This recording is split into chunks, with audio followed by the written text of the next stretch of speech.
히노소저의 하이쿠 에로티시즘 혹은 에로티시즘 하이쿠를 한편 싫어하는 인생공부 송이복의 서정시 비평. 안녕하십니까, 송이복입니다. 오늘은 하이쿠 순례 시간이 다시 돌아왔습니다. 히노소조의 푸른 무늬의 여자입니다. 먼저 간단하지만 들어보시죠. 푸른 무늬의 여자 히노소조. 푸른 무늬로 새긴 여자의 몸엔 흐릿한 벚꽃. 하이쿠는 세계에서 가장 짧은 시이지 않습니까? 575 17자로 이루어진 시입니다. 하이쿠는 근세 일본 에도 시대에 만들어져서 꽃을 피웠습니다. 물론 이것이 지금까지도 개성되어 오고 있는데요. 20세기의 하이쿠를 뭐랄까요? 신하이쿠라 할까요? 아니면 현대 하이쿠라고 할까요? 우리에도 시조가, 고시조가 있고 현대 시조가 있지 않습니까? 히노소조라고 하는 사람은 신하이쿠의 중심 인물이었다. 1905년에 태어났으니까 20세기 초반에 태어난 사람입니다. 오래 살지는 못했습니다만 폐결핵에 걸려서 그래도 그 많은 구집, 하이쿠집을 구집이라고 합니다. 현대 시를 묶은 것을 시집이라고 하듯이 하이쿠를 묶은 것을 구집이라고 합니다. 하이쿠 할 때 후가 바로 한자로 구이니까요. 많은 10권 가까운 집을 내고 세상을 떠났습니다. 1905년 출생이고요. 도쿄에서 태어났는데 4살 때 가족이 경성, 즉 서울로 이사 와서 4살부터 18살까지 서울에서 살았습니다. 그러니까 사실은 고향이 서울이다 이렇게 보면 되겠죠. 4살 때 무슨 그 도쿄 기억이 있겠습니까? 4살짜리 아이가. 그래서 초등학교 나오고 5년제 중학교를 나왔습니다. 그 5년제 중학교가 그 당시 최고의 명문이라고 하는 경성 제1고보, 해방되고 경기고등학교로 바뀌죠. 경기고등학교 출신입니다. 18살 때까지 서울서 살고 고등학교, 그게 이제 중고등학교인데 고등학교를 졸업하고 고등학교에 입학합니다. 옛날 일제강점기의 고등학교와 지금 고등학교는 다릅니다. 그 당시 고등학교라고 하는 것은 지금의 대학이다. 가장 엘리트들이 모이는 곳이 고등학교다. 일제강점기 고등학교는 식민지 조선에서는 하나도 없었다. 일본에는 9개 있었습니다. 제국대학 예과가 고등학교입니다. 제국대학은 6년제이거든요. 3년 예과, 3년 본과인데 그 3년 예과가 고등학교라고 했는데 도쿄 제국대학 예과가 제1고등학교, 교토 제국대학 예과가 제3고등학교, 이 두 고등학교가 라이벌이었습니다. 1고와 3고.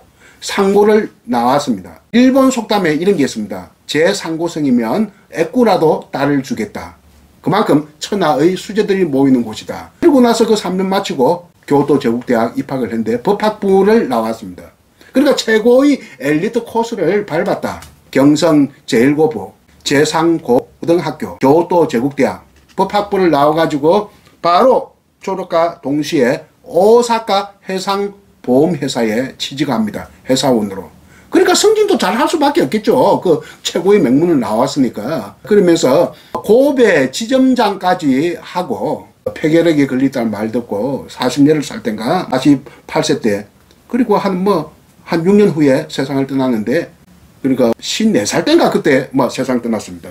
우리나라에는 거의 소개되지 않는 하이진, 즉 그 하이쿠서는 시인이고요. 많은 작품 중에서 한국에 대한 추억이 있으면 그것도 하나의 글의 소재가 될 수 있다. 논문감이 될 수 있다.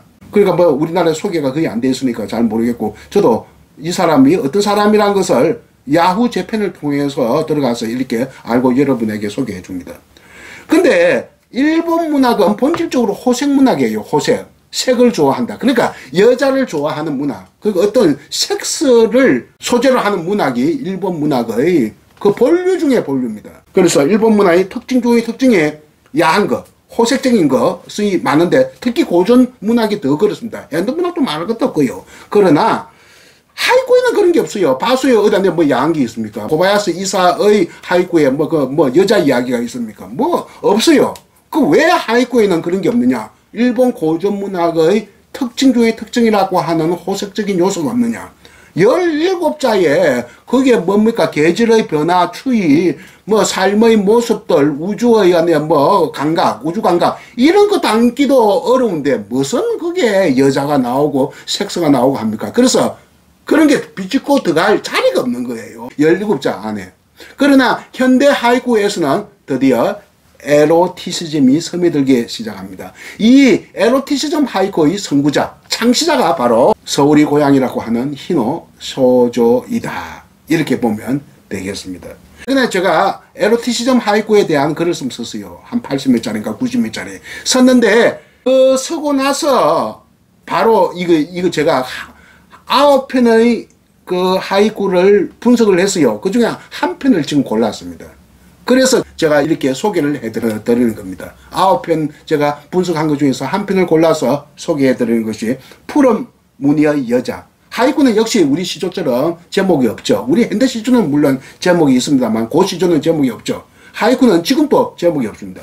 제목 없는 하이쿠이기 때문에 제가 제목을 임의로 만들었습니다. 푸른 무늬의 여자. 푸른 무늬라고 하는 것은 이게 문신한 그 무늬입니다. 문신. 몸에 무슨 안에 이미지를 새겨 놓는 거. 또 뭐 글자를 새기기도 합니다. 특히 프랑스 여자들은 애인의 이름을 안에 새기기도 하죠. 뭐 그런 것이 한때 또 유명히 했습니다. 우리는 문신. 글을 문자는 무늬 문자하고 이게 동의어입니다. 글을 문자, 몸 문자. 그러니까 몸에 무늬를 새겼다 해서 우리는 문신이라고 하는데 일본에서는 자청이라고 보통 합니다. 칼질할 자자, 찌를 자자, 자객할 때 자자. 이것을 찌를 자자라고 합니다. 자객할 때. 그 찌를 자자, 푸를 청자. 그러니까 푸른 무늬를 새겼다 해서 자청이라는 한자어를 주로 사용을 합니다. 그러니까 일본 여자가 문신을 했다는 것 자체가 우리가 보기에는 좀 예사롭지 않게 보입니다. 보세요. 푸른 무늬로 새긴 여자의 몸인 흐릿한 벚꽃. 뭐 딴 거 볼 거 없어요. 흐릿한 벚꽃 하나만 봐도 됩니다. 흐릿한 벚꽃의 원문에는 하나 구모리라고 되어 있습니다. 구모리는 쿠모리, 흐림이라는 뜻입니다. 쿠모르는 흐리다. 쿠모리는 명사로 흐림입니다. 이것이 하나라는 말과 결합되면서 구가 됩니다. 하나 구모리. 그러니까 꽃구름이라는 뜻인데 이때 하나 꽃은 벚꽃을 가리킵니다. 일본 사람들은 사물의 대표성을 강조합니다. 그래서 하나 하면 꽃 하면 벚꽃입니다. 또 그리고 우리의 그 꽃이 있지 않습니까? 이 끼어 넣는 거.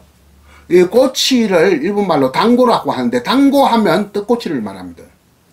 꼬치도 많이 있지 않습니까? 오뎅꼬치, 무슨 소고기꼬치, 닭고기꼬치, 무슨 파꼬치, 뭐 무꼬치, 뭐 많이 있을 겁니다. 그런 꼬치 중에서 일본 사람들은 꼬치라고 하면 떡꼬치를 말하는 겁니다. 하나요리 당고라고 하는 일본 속담이 있죠. 꽃보다 꼬치. 벚꽃 구경 가는 것보다 떡꼬치 먹는 게 좋다. 우리 속담 금강산도 식구경하고 조금 비슷합니다.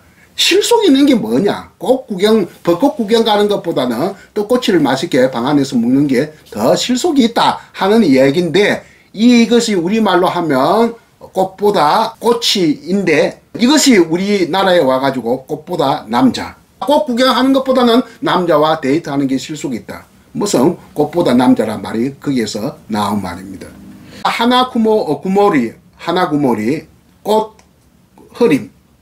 벚꽃이 흐드러지게 피어 있을 때 눈부신 햇살 아래 흐드러지게 피어 있으면 우리가 어떻습니까? 눈에 부시서 잘 보이지 않습니다. 언제가 벚꽃 구경이 좋으냐? 날씨가 쾌척한 날에 좋은 게 아니라 날씨가 흐린 날에 벚꽃 구경이 가장 좋다. 왜? 햇살에 눈에 부시지 않으니까. 우리 그 이치하고 똑같습니다. 사진 찍을 때 눈부신 햇살 아래 찍은 사진과 좀 흐릿했을 때 찍은 사진이 다르죠. 흐릿했을 때 찍은 사진이 사람이 더 뚜렷하게 잘 보이고 깨끗하게 잘 보입니다. 뭐 그런 우리가 사진 찍을 때 인물 사진 찍을 때 그런 이치와 똑같다. 그래서 하나구모리 흐린 날의 벚꽃 이것은 날은 흐리지만 벚꽃은 뚜렷합니다. 여기서 그러면 흐릿한 벚꽃 하는 것은 뚜렷한 벚꽃이다. 그러니까 역설법이다. 벚꽃이 흐릿한 게 아니라 날씨가 흐릿하고 벚꽃은 뚜렷하죠. 여자의 몸에 벚꽃을 새겨 놓았는데 그 벚꽃이 흐릿한 날씨의 벚꽃 같으니까 아주 뚜렷하게 새겨져 있다 하는 얘기가 바로 이 시의 내용입니다. 그러니까 아주 역설법으로 모순행용으로 이렇게 진술을 하고 있습니다. 희노 소조가 말이죠. 그래서 이 짧은 시 중에 짧은 글자 수 속에 그 많은 안에 의미를 담고 있고 또 이렇게 모순적인 형용 표현까지도 이렇게 담고 있으니까 상당히 안에 일본적인 감수성을 섬세한 감수성을 우리가 여기서 맛볼 수 있다. 이렇게 하이쿠 속에 에로티시즘은 야한 건 아닙니다. 에로티시즘은 일종의 문의 사조입니다. 뭐 감질나게 하는 것이 바로 에로티시즘이에요. 뭐 아주 안에 노골적으로 드러내면 그건 에로티시즘이 아닙니다. 섹슈얼한 것이지. 그래서 감질나게 하는 감질나게 야한 것 이것이 에로티시즘이다. 그래서 희노소저의 하이쿠 에로티시즘 혹은 에로티시즘 하이쿠를 한편 제가 이번에 글을 쓴 바가 있어서 하나를 선택을 해서 여러분에게 소개해 드렸습니다. 역시 일본적인 색깔을 잘 드러내고 있는 하이쿠가 아닌가 하는 생각이 들고요. 오늘 공부는 여기서 마칩니다. 안녕히 계십시오. 푸른 무늬의 여자 희노소조. 푸른 무늬로 새긴 여자의 몸엔 흐릿한 벚꽃.